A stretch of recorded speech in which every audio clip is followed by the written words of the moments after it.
안녕하세요. 저는 김서영이라고 합니다. 만나 뵙게 돼서 정말 반갑습니다. 저는 정신분석학을 전공했는데요. 정신분석학은 생소한 학문처럼 느껴집니다. 제가 선생님들께 여쭤봤어요. 어떤 게 제일 먼저 떠오르세요? 그랬더니 심리상담 이렇게 말씀해 주셨고요. 네, 맞습니다. 사람들하고 이야기하면서 그 사람의 문제를 알아가는 학문, 그게 정신분석학 맞습니다. 또 어떤 게 떠오르세요? 그랬더니 구강기, 학문기, 막 이렇게 하세요. 구강기, 학문기 이상하죠. 이거 자녀들과 식탁에서 오손도손 할 수 있는 말은 아니죠. 정신분석이 욕을 많이 먹는 부분이기도 합니다. 그런데 이게 굉장히 중요한 개념일 수도 있습니다. 제가 오늘 정신분석이 무엇인가 먼저 보여드리려고 소개를 이렇게 드립니다. 학문기, 구강기 왜 중요한가 하면요. 사람이 딱 태어났을 때는 동물은 다른 동물 잡아먹는 거 괜찮잖아요. 그 야만의 상태로 태어난다는 거죠. 그런데 엄마가 안아줘요. 그리고 목덜미 이렇게 만져주고 젖도 먹여주고 엄마에 해당되는 사람이 엄마가 아니라면 보살펴줘요. 그러면 뭐가 엄마라면 뭔가 이렇게 따뜻한 게 또 다른 사람이라면 우유가 따뜻한 게 이렇게 뭐가 오면서 내가 배가 고팠는데 배가 좀 채워지고 위장이 채워지고 입이라는 거는 배고프면 뜯어 먹는 거잖아요. 옆에 있는 거 아무거나 뜯어 먹으면 되거든요. 그런데 그 혼돈 자체인 에너지가 구강기를 거치면서 길이 나는 거예요. 이야기가 생기는 거예요. 뭐가 좋은 게 들어온다. 기분도 되게 좋아. 뭔가 나를 이렇게 막 만져주고 내가 안전한 것 같고 또 뭔가 이렇게 표시를 하면 바로 누가 날 좀 다독여주고 이거 먹으면 안 되겠구나. 엄마, 한 사람이 생기는 거죠. 그 에너지의 혼돈 그 자체인 에너지에 길이 나는 그 과정이 구강기, 또 항문기, 배변, 더럽잖아요. 근데 응원해 주죠. 아유 잘했어, 아유 잘했어. 그러면 이게 뭐 좋은 거란 말이에요. 응가를 했는데 이게 좋은 거예요. 선물이에요. 내 몸에 있는 것들, 내 몸으로 들어가는 것들, 내 몸에서 나오는 것들, 그런 것들에 길이 생겨요. 그 길이 생긴다는 건 사연이 생긴다는 거예요. 서사가, 이야기가 생긴다는 거예요. 왜 엄마 이야기하면 울컥하세요, 다들? 이야기잖아요. 우리 엄마가 그럼 벌써 막 울컥하죠. 그 이미지가 확 지나가죠. 엄마 힘들었던 거. 이야기잖아요, 다. 그 이야기가 야만의 상태에서 문화의 상태로 길이 나는 거죠. 길을 낸다. 그게 뭐 구강기, 학문기, 왜 남근기 이런 것도 있지 않냐. 왜 맨날 성 이야기만 하냐. 이렇게 또 말씀을 하실 수 있어요. 그런데 범죄를 보면 항상 폭력 그리고 성, 이 부분이 야만의 상태로 나타나잖아요. 거기 길이 난다는 건 또 그걸 통제할 수 있게 된다는 뜻이에요. 근친상간 안 돼. 그것도 길이 나는 거죠. 이 하나하나의 혼돈에 길이 나는 과정, 그게 구강기, 항문기, 남근기 이렇게 우리가 좀 생소한 개념으로 부르는 그 중요한 단계들의 이야기들입니다. 그래서 저는 그런 이야기 안 할 거예요. 다만 야만에서 문화로 나아가는 그 과정에 대해서 잠깐 다음 시간에 말씀을 드릴 거예요.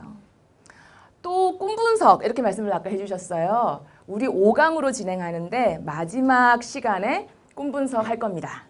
그래서 꿈분석 하실 수 있게 해드릴게요. 네, 꿈을 조금 적어보시면 어떨까요? 그때까지. 그래서 딱 그때 조금 이렇게 편하게 꿈 분석하실 수 있도록 제가 집중적으로 한 번은 꿈 분석만 말씀을 드릴 거예요. 정신 분석이 뭘까? 그 이야기부터 시작해서 야만에서 문화로 나아가는 그 근본 원칙이 뭘까? 프로이트는 동일시라고 부릅니다. 동일시. 엄마가 내 마음에 있어요. 맨날 엄마가 맞아요, 아빠한테. 그러면 이 아이의 마음속에 매 맞는 엄마 있죠. 그건 늘 안고 다니죠. 이 아이 행복할 수 있을까요? 행복하려고 하면 바로 밀려오는 건 죄책감. 우리 엄마 그러고 사는데 내가 행복하면 안 되죠. 그러니까 더 폭력적으로 대하기도 하고 내가 지금 만나는 사람을 동일시, 내 안에 누가 있느냐에 따라서 우리는 행동이 달라져요. 그래서 그 이야기를 그럼 어떻게 해야 소위 프로이트가 야만에서 문화라고 이야기하는 이게 삶의 방향성이라고도 부를 수 있는 어떻게 보면 행복의 방향성, 행복하기 위한 길, 여정 그걸 어떻게 한번 고민해 볼 수 있을까? 동일시를 중심으로 다음 시간에 한번 말씀드려 볼 겁니다. 세 번째는 그래도 또 우리 해야 되는 이야기가 근본적인 축에 대해서 이야기했다면 우리 아이, 내 아이의 이야기. 아이도 행복하고 나도 행복하고 그 이야기 한번 거치고 그 다음에 네 번째 넘어가서 그러면 매일매일 좀 문제들이 참 많은데 이걸 어떻게 좀 하면 어떻게 정신분석을 좀 쓰면 내가 그 문제들을 잘 해결할 수 있고 잘 대처할 수 있고 관계를 회복할 수 있을까? 그래서 정신분석학과 정신분석과 싸우는 정신분석과 전혀 다른 분석심리학이라는 이론 자체를 좀 활용을 해볼 생각이에요. 그러니까 요거는 급이 하나 올라간 거죠. 내 아이의 이야기까지는 뭐 근본적인 이야기들, 기반에 대해서 이야기하고 4강에 가면 이제 매일매일 선생님들 하실 수 있는 거 조금 여러 가지 이야기 버무려서 정신분석과 정신분석을 벗어난 치유 이야기도 같이 한번 해볼 거예요. 그리고 맨 마지막에는 꿈분석으로 끝날 겁니다. 그래서 전체적으로 100만인을 위한 정신분석이라고 제가 주제를 잡았습니다. 선생님들 하루하루 일상에서 나를 위해서, 내가 사랑하는 사람들을 위해서, 또 내가 미워하는 사람들에 대처하기 위해서, 나를 괴롭히는 사람들 해결하기 위해서, 관계성 회복하기 위해서 사용하실 수 있게 100만인을 위한 정신분석이라고 잡았습니다. 5주 강의 내용 이렇게 구성을 할까 합니다. 일단 오늘 정신분석학이란 무엇인가? 정신분석학의 목표는 치유. 내가 나아야죠. 내 문제들 해결돼야죠. 그래야 변화가 가능하죠. 변화가 가능하다는 건 내가 성장하고 성숙하고 앞으로 나간다는 뜻일 겁니다. 그게 행복으로의 방향성 아닐까. 결국은 이건 한 단어와 연결되어 있습니다. 변화라는 단어. 두 번째, 인간관계의 근본 원리로서의 동일시 이야기 하면서 좀 큰 이야기를 해보려고요. 야만에서 문화로 전쟁도 막자, 범죄도 막자. 프로이트가 그 얘기를 했어요. 그 말씀 드리겠습니다. 내 아이의 이야기. 이유, 젖떼기, 젖을 떼는 과정, 이유가 필요한 사람들, 그리고 나도 내 아이도 행복한 삶 어떻게 살 수 있을까? 네 번째는 프로이트의 천적, 프로이트가 너무나 싫어했던 융. 예, 프로이트는 정신분석학의 창시자고 융은 분석심리학의 창시자예요. 19살 차이 나는데요. 융이 새까만 후배인데도 그렇게 프로이트를 싫어합니다. 왜 맨날 선생님은 성 이야기만 하십니까? 왜 신비한 이야기들, 신화에 대한 이야기 안 하십니까? 그래서 프로이트와 융, 정신분석과 분석심리학 그 이야기를 선생님들께서 활용하실 수 있는 방법 알려드리면서 설명해 드릴게요. 5강, 그 다음에 꿈 이야기, 정신분석이 꿈꾸는 세상, 내가 꿈꾸는 미래, 어젯밤 꿈이 들려주는 내 이야기. 왜 어젯밤, 과거인데 내 미래의 이야기가 나올까요? 꿈이 선생님들 문제를 가르쳐줘요. 그러면 그거 분석하시잖아요. 개꿈은 없습니다. 프로이트의 지론입니다. 개꿈은 없습니다. 존재하지 않습니다.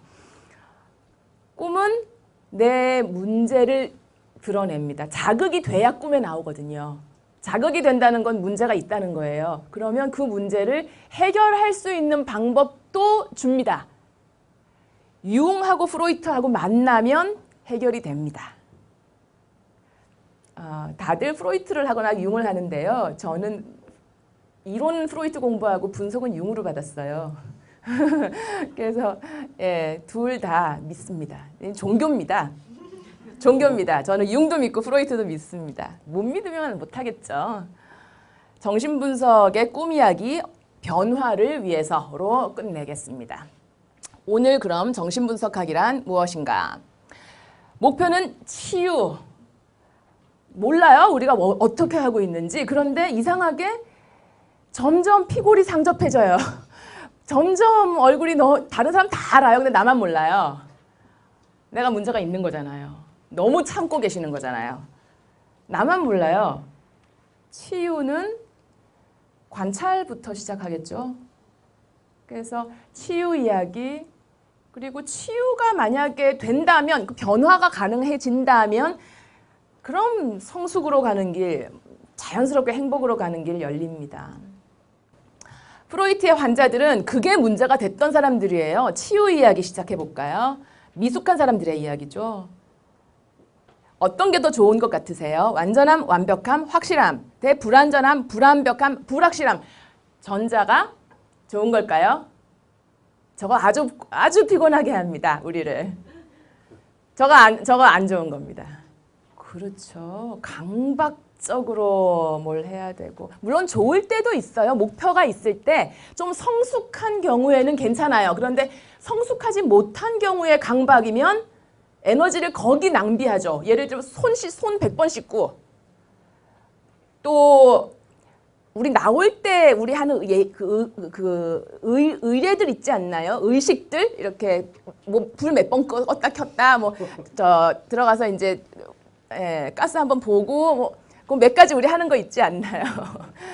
그 정도는 괜찮은데 그게 점점 많아져요. 규칙이 같이 살 수가 없게 되는 거죠. 예를 들면 누군가 친구가 같이 있다거나 아니면 결혼을 해서 부부가 같이 왜 치약을 끝부터 짜라니까. 내 규칙이 있는데 수건을 이렇게 쓰라니까. 너무나 많은 규칙들 우리 가지고 있습니다. 근데 웬만한 규칙은 괜찮은데 성숙하지 못한 경우는 그게 내 족쇄가 됩니다. 그러니까 그건 완벽함에 대한 착각이죠. 완벽할 수 없죠. 균은 항상 있습니다.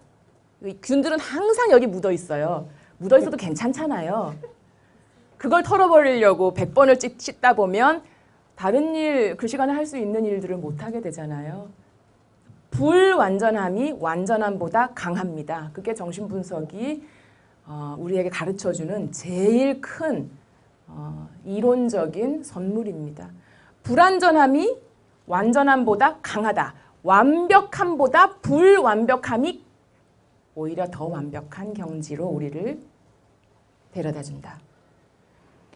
불확실함이 확실함보다 더 사실은 상황을 잘 설명한다.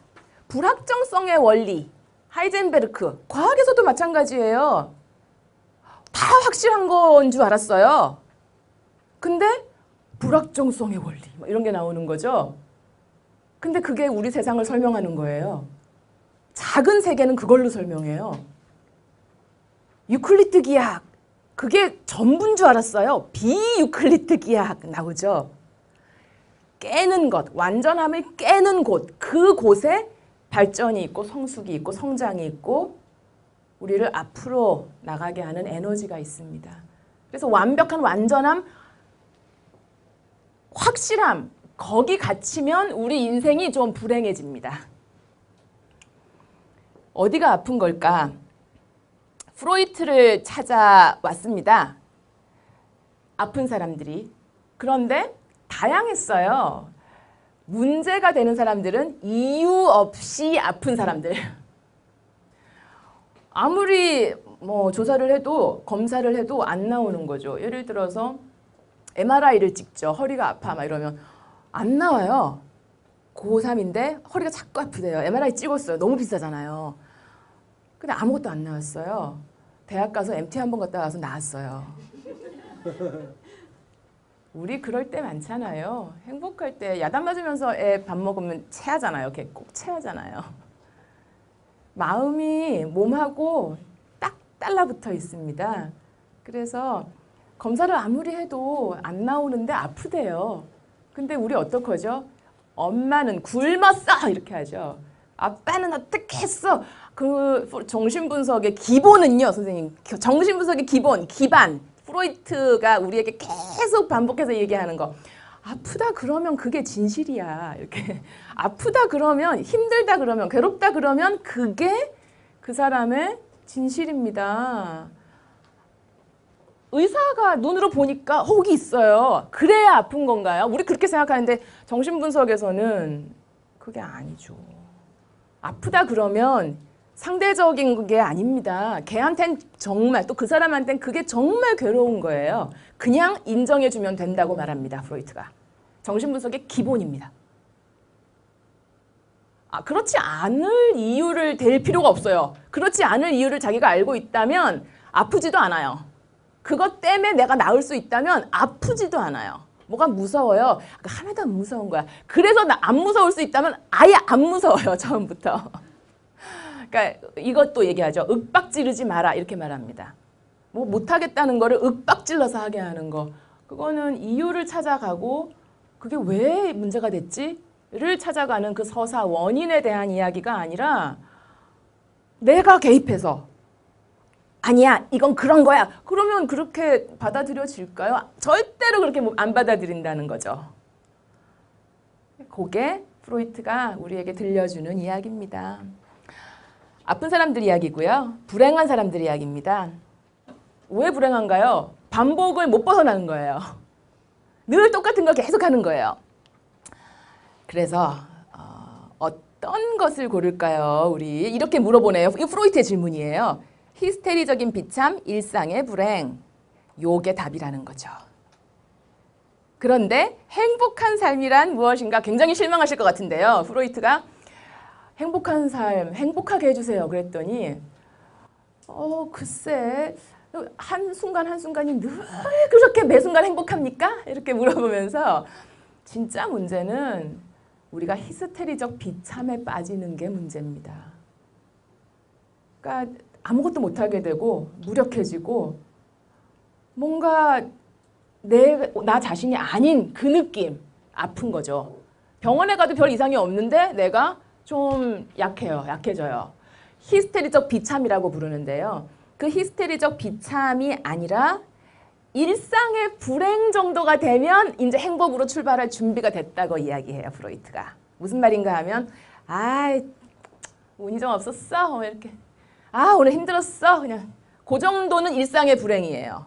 그런데 저걸 좀 죽여버려야 돼. 뭐 이렇게 된다거나 아니면 밥도 못 먹고 막 잠도 못 자고 정신과 치료 받으면서 이거는 히스테리적 비참이죠. 그래서 히스테리적 비참에서 일단 정신분석의 목표는 히스테리적 비참에서 일상의 불행으로 바꾸는 거. 우리의 문제들을. 그렇게 되면 좀 든든해지는 거예요. 시작이 된다는 거죠. 그래서 행복한 삶이란 일상의 불행, 그게 만만해질 때 시작이 된다. 이렇게 이야기합니다. 그렇다면 정신분석의 목표는 무엇이냐? 반복에서 벗어나는 것. 늘 하던 것, 거기서 벗어나는 것. 치유라는 건 내가 늘 하던 거. 내가 정말 싫다고 하는데 내 앞에 있는 사람이 빨간 버튼을 누르면 싫어! 파란 버튼을 누르면 좋아! 이렇게 하는데 한 2, 30년을 계속 빨간 버튼만 계속 누르는 그런 경우가 정말 있습니다. 더더구나 이게 가정에서 일어난다면 내 와이프가, 내 남편이 뭘 좋아하는데 싫어한다고 늘 요거 누르면 팍 튀는데 또 왜 튈까를 같이 뭐 이게 아니라 계속 계속 누르고 내가 이걸 누를 때 왜 튀냐 너는 이렇게 튀죠. 그걸 원인을 같이 찾아야 돼. 그러니까 그런 방식의 반복들이 우리를 불행하게 하는데 잠깐 멈추어서 관찰을 하면 빨간 버튼을 누를 때 튄단 말이에요. 그럼 왜 튀지? 로 시작을 한다는 겁니다. 그래서 우리 한번 프로이트를 만나볼까요? 1856년에 태어나서 1939년에 죽었는데요. 프로이트 할아버지는요, 보통 사람들이 이렇게 가서 이렇게 내려오잖아요. 프로이트는 정신분석을 창시한 사람인데 의사입니다. 이렇게 가서 여기서 돌아가셨어요. 이렇게 여기서 돌아가셨어요. 그러니까 83세에 맨 마지막까지 유태인인데요. 문제가 되는 논문들을 계속 발표를 하다가 맨 마지막에는 모세는 이집트 사람이야! 그러고 돌아가셨어요. 모세가 이집트 사람이라고 왜 그랬을까요? 반복을 깨는 걸 정말 몸소 실천하시고 몸소 보여주시고 돌아가셨어요. 그때 돌아가실 때쯤이면 39년 저 때면요. 나치가 프로이트 책 다 불태우고 히틀러가 집권하고 그때 유태인이니까요. 그걸 계속 보고 경험하면서 안 된다. 정신분석은 맞서 싸우겠다. 뭐 이걸 한 게 아니고요. 모세가 이집트인이야. 이걸 논문을 굉장히 오랫동안 그 논문을 써요. 왜 그랬을까요? 그게 아마도 프로이트가 히틀러에 대항하는 한 방식이 아니었나 싶기도 해요. 워낙 늘 하던 거를 한다. 그건 나쁜 거라는 생각을 하기 때문에 조금 불편하면 빨리 바꿔요, 프로이트는.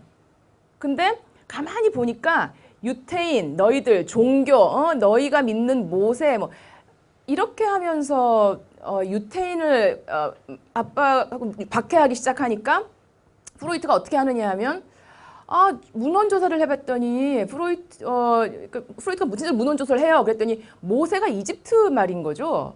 그러니까 모세가 이집트 사람이었다는 자료들이 많더라. 그러면 이집트에서 모세가 가지고 나온 종교는 이집트 종교였을 거다. 이집트에 일신교가 있었습니다. 근데 없어졌어요. 그 마지막 후손일 거라는 거죠. 그러한 방식으로 막 이제 그 환상 서사를 막 쓰면서 뭘 하느냐 하면 제목이 부제가 이렇게 들어가요. 만약 모세가 이집트인이라면 이렇게 나오는 거죠. 그러면 유태인을 그러한 방식으로 유태인이 독일인일 수도 있지 않을까? 뭐 이렇게 연결될 수 있지 않을까요? 모세가 이집트인이라면 나도 너희들이 정한 거, 이건 이집트, 이건 뭐 그러한 방식으로 유태인, 독일 이러한 방식으로 나누는 거 그걸 완전히 뒤집을 수 있는 서사도 가능하다. 왜 그게 인간을 판단하는 데 문제가 되지? 라고 이야기하는 것 같았습니다. 그러니까 사람이 우리는 정신분석 이야기할 때 한 사람의 고통에 대해서 이야기해요. 그런데 그것과 더불어 많은 사람들의 고통, 프로이트가 그걸 당했었고요. 유태인이니까 항상 박해받았고 또 나치의 만행을 받고 그 이야기들도 우리가 같이 할 수 있게 됩니다. 그래서 다음 주에 범죄 이야기, 전쟁 이야기가 나오는 겁니다. 행복으로의 길, 행복으로의 여정이라면 그런 것도 막을 수 있어야겠죠. 저는 프로이트가 워낙 어려우니까 프로이트를 재해석한 라캉이라는 정신분석가, 의사입니다. 라캉의 이론을 전공했습니다. 그래서 라캉의 이론도 라캉의 시선을 통해서 정신분석을 다시 푸는 셈이에요. 프로이트와 융이죠. 천적입니다. 처음에는 굉장히 친했어요. 프로이트가 무의식 이야기할 때 융이 스위스에서 와 정말 대단하신 분이다. 19살 어리니까요. 이분을 좀 따라야겠다. 믿고 따를 수 있을 것 같다. 해서 스위스에서 융이 프로이트를 만나러 빈에 와요. 그리고 둘이 만나고 정말 밀월이 시작이 됩니다. 그리고 네가 정신분석협회 회장해라 막 이렇게 하면서 너는 내 아들이다. 그런데 이제 곧 몇 년 지나 바로 결별을 하게 되고 융은 프로이트를 완전히 떠나버리게 됩니다. 1913년 정도가 되면 다시는 이제 안 만나게 됩니다.